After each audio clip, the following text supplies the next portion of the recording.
Welcome to Church History Stories, where I explore fascinating and sometimes controversial topics from the history of the Church. Apparently, I expect this one may cause some controversy, but I hope not.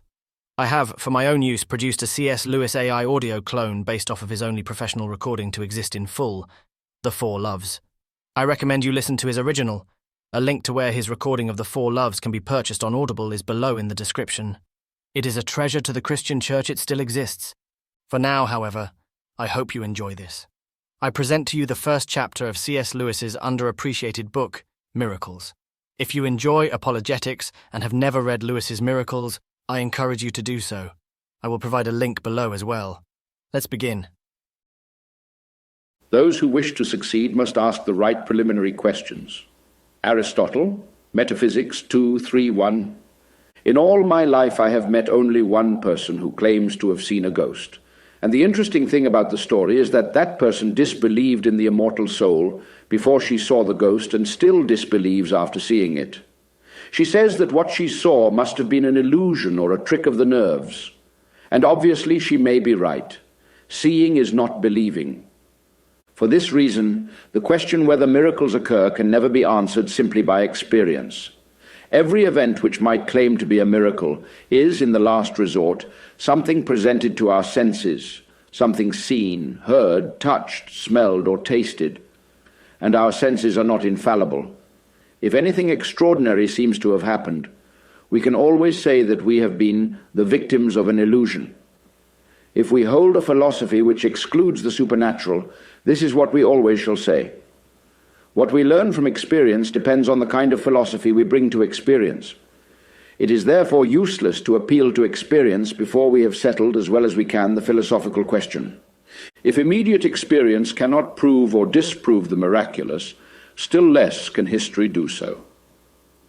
Many people think one can decide whether a miracle occurred in the past by examining the evidence, according to the ordinary rules of historical inquiry. But the ordinary rules cannot be worked until we have decided whether miracles are possible, and if so, how probable they are. For if they are impossible, then no amount of historical evidence will convince us. If they are possible but immensely improbable, then only mathematically demonstrative evidence will convince us.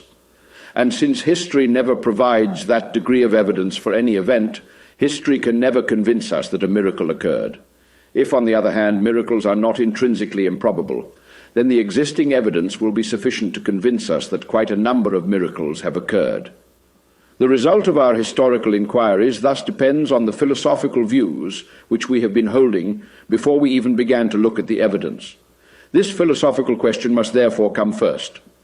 Here is an example of the sort of thing that happens if we omit the preliminary philosophical task and rush on to the historical. In a popular commentary on the Bible, you will find a discussion of the date at which the fourth gospel was written. The author says it must have been written after the execution of St. Peter, because in the fourth gospel Christ is represented as predicting the execution of St. Peter. A book, thinks the author, cannot be written before events which it refers to. Of course it cannot unless real predictions ever occur. If they do, then this argument for the date is in ruins. And the author has not discussed at all whether real predictions are possible. He takes it for granted, perhaps unconsciously, that they are not.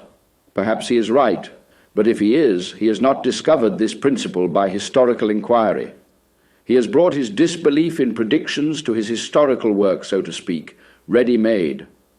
Unless he had done so, his historical conclusion about the date of the fourth gospel could not have been reached at all. His work is therefore quite useless to a person who wants to know whether predictions occur. The author gets to work only after he has already answered that question in the negative, and on grounds which he never communicates to us. This book is intended as a preliminary to historical inquiry. I am not a trained historian, and I shall not examine the historical evidence for the Christian miracles. My effort is to put my readers in a position to do so. It is no use going to the texts until we have some idea about the possibility or probability of the miraculous. Those who assume that miracles cannot happen are merely wasting their time by looking into the texts, We know in advance what results they will find, for they have begun by begging the question.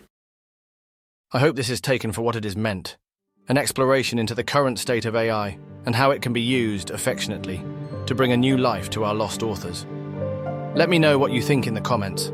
Also subscribe, because I have a few more tricks up my sleeve of what I want to do with technology like this. Cheers.